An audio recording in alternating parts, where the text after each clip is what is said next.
नमस्कार दोस्तों, कैसे हैं आप लोग। और आशा करता हूँ आप सभी लोग अच्छे होंगे दोस्तों। आज के इस सेशन में हम पढ़ेंगे 1 अप्रैल 2025 से 30 अप्रैल 2025 तक ऑनरेबल सुप्रीम कोर्ट के कुछ जजमेंट्स जो सामान्य आदमी के लिए, सभी आम आदमियों के लिए महत्वपूर्ण हैं। तो आइए शुरुआत करते हैं इन जजमेंट्स की। इन जजमेंट में जो पहला जजमेंट है वो मध्यस्थता अधिनियम की धारा 34(3) के से रिलेटेड है ये। और इस जजमेंट में ऑनरेबल सुप्रीम कोर्ट ने कहा है 90 दिन की अवधि के बाद अगले कार्य दिवस पर दायर आवेदन समय सीमा के भीतर माना जाएगा। ये इस जजमेंट में ऑनरेबल सुप्रीम कोर्ट ने कहा है।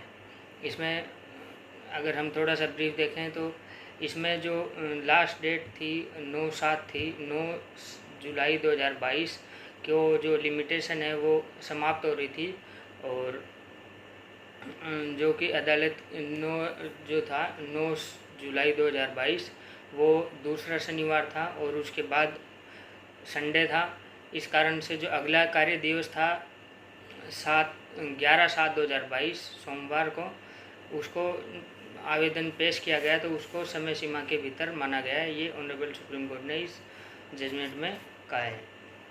इसके बाद जो नेक्स्ट जजमेंट है, इस जजमेंट में ऑनरेबल सुप्रीम कोर्ट ने कहा है दिल्ली एनसीआर में पटाखों पर पूरे साल के लिए प्रतिबंध लगाया है। और जो ग्रीन पटाखे थे उसकी ऑनलाइन बिक्री थी उस पर भी बैन लगाया है। इस केस का टाइटल है MC मेहता बनाम भारत संघ। इसके बाद जो नेक्स्ट जजमेंट है वो है सेक्शन 319 CRPC के तहत ये जजमेंट है। इस जजमेंट में ऑनरेबल सुप्रीम कोर्ट ने कहा है अतिरिक्त अभियुक्त को बिना क्रॉस एग्जामिनेशन के गवाह के बयान के आधार पर बुलाया जा सकता है। ये ऑनरेबल सुप्रीम कोर्ट ने इस जजमेंट में कहा है। इस जजमेंट का टाइटल है सतवीर सिंह बनाम राजेश कुमार और अन्य। इसके बाद जो नेक्स्ट जजमेंट है, इस जजमेंट में ऑनरेबल सुप्रीम कोर्ट ने कहा है वाहन चालक के पास खतरनाक सामग्री ले जाने वाले वाहन के लिए नियम 9 के तहत अनुमति न होने पर बीमा कंपनी भुगतान करे और वसूले की नीति लागू कर सकती है। ये इस जजमेंट में ऑनरेबल सुप्रीम कोर्ट ने कहा है। और इस जजमेंट का जो टाइटल है वो है मेसर्स चाहता सर्विस स्टेशन बनाम ललमती देवी एवं अन्य। ये इस जजमेंट का टाइटल है। इसके बाद जो नेक्स्ट जजमेंट है वो है कंपनीज एक्ट 2013 की धारा 447 के तहत ये जजमेंट है। और इस जजमेंट में ऑनरेबल सुप्रीम कोर्ट ने कहा है धारा 447 के तहत अपराध के लिए 2 शर्तें पूरी किए बिना जमानत नहीं दी जा सकती। धारा 447 के तहत अपराध के लिए 2 शर्तें पूरी किए बिना जमानत नहीं दी जा सकती। इसमें जो 2 शर्तें हैं वो है सरकारी अभियोजक को ऐसी रिहाई के लिए आवेदन का विरोध करने का अवसर दिया जाना चाहिए। और सेकंड जो है वो है जहां सरकारी अभियोजक आवेदन का विरोध करता है तो न्यायालय संतुष्ट है कि यह मानने के लिए उचित आधार है कि व्यक्ति दोषी नहीं है और जमानत पर रहते हुए उसके द्वारा कोई अपराध करने की संभावना नहीं है। इस केस का टाइटल है गंभीर धोखाधड़ी जांच कार्यालय बनाम आदित्य सारडा। विशेष अनुमति याचिका जो क्रिमिनल है वो है इसका 13956। इसके बाद जो नेक्स्ट जजमेंट है वो है सुप्रीम कोर्ट द्वारा दिया गया है। इस जजमेंट में ऑनरेबल सुप्रीम कोर्ट ने कहा है सार्वजनिक पदों पर नियुक्ति वंशानुगत आधार पर नहीं की जा सकती।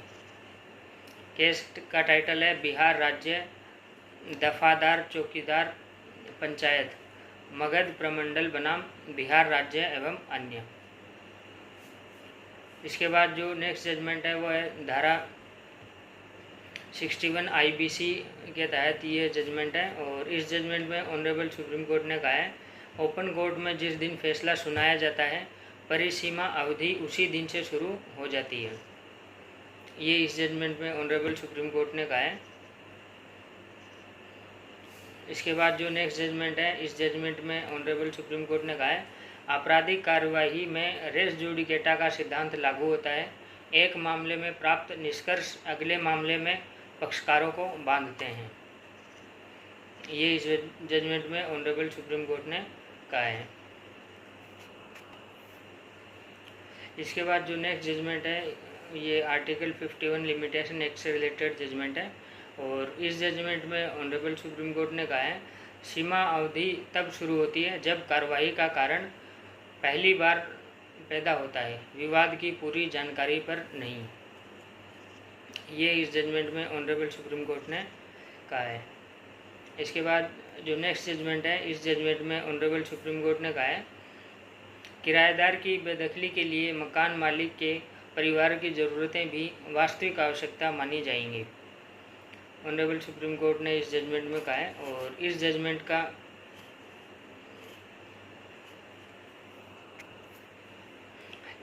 का जो टाइटल है वो है Muralidhar Agarwal D through his LR. Muralidhar Agarwal through his Agarwal Atul Kumar Agarwal बनाम Mahendra Pratap Kanan through his LRs एवं अन्य। ये इस जजमेंट का टाइटल है। इसके बाद जो नेक्स्ट जजमेंट है इस जजमेंट में ऑनरेबल सुप्रीम कोर्ट ने कहा है सुप्रीम कोर्ट ने दिशा निर्देश जारी किए। सुप्रीम कोर्ट ने सड़क दुर्घटना पीड़ितों और कामगारों को मुआवजा सीधे बैंक अकाउंट में भेजने के लिए दिशा निर्देश जारी किए गए हैं इस जजमेंट के थ्रू। इस जजमेंट का टाइटल है मोटर दुर्घटना दावा न्यायाधिकरणों और श्रम न्यायालयों में जमा की गई मुआवजे की राशि के संबंध में ये जजमेंट दिया गया है। इसके बाद जो नेक्स्ट जजमेंट है इस जजमेंट में ऑनरेबल सुप्रीम कोर्ट ने कहा है सौदा रद्द करने पर बयाना राशि जब्त करना दंड नहीं। ये इस जजमेंट में ऑनरेबल सुप्रीम कोर्ट द्वारा कहा गया है। इसके बाद जो नेक्स्ट जजमेंट है इस जजमेंट में ऑनरेबल सुप्रीम कोर्ट ने कहा है मोटर दुर्घटना दावा से रिलेटेड ये जजमेंट है। इस जजमेंट में ऑनरेबल सुप्रीम कोर्ट ने कहा है बेरोजगार पति को मृतक पत्नी की आय पर आंशिक रूप से आश्रित माना जा सकता है। ये इस जजमेंट में ऑनरेबल सुप्रीम कोर्ट ने कहा है। इसके बाद जो नेक्स्ट जजमेंट है वो कॉमर्शियल कोर्ट्स एक्ट से रिलेटेड है। इसमें ऑनरेबल सुप्रीम कोर्ट ने कहा है परिसीमा अवधि निर्णय की घोषणा से शुरू होती है, न कि प्रति की प्राप्ति से। इस केस का टाइटल है झारखंड ऊर्जा उत्पादन निगम लिमिटेड और अन्य बनाम messrs Bharat heavy electricals limited. ये इस जजमेंट में ऑनरेबल सुप्रीम कोर्ट ने कहा है। इसके बाद जो नेक्स्ट जजमेंट है इसमें ऑनरेबल सुप्रीम कोर्ट ने कहा है जब संयुक्त हिंदू परिवार की संपत्ति का बंटवारा होता है तो पार्टियों के शेयर उनकी स्व अर्जित संपत्ति बन जाते हैं। इस जजमेंट में ऑनरेबल सुप्रीम कोर्ट ने ये कहा है। तो ये थे दोस्तों अप्रैल 2025 के कुछ जजमेंट्स जो ऑनरेबल सुप्रीम कोर्ट द्वारा दिए गए हैं। नेक्स्ट सेशन में हम मई 2025 के ऑनरेबल सुप्रीम कोर्ट द्वारा दिए गए जजमेंट्स के बारे में पढ़ेंगे। इसी के साथ दोस्तों धन्यवाद।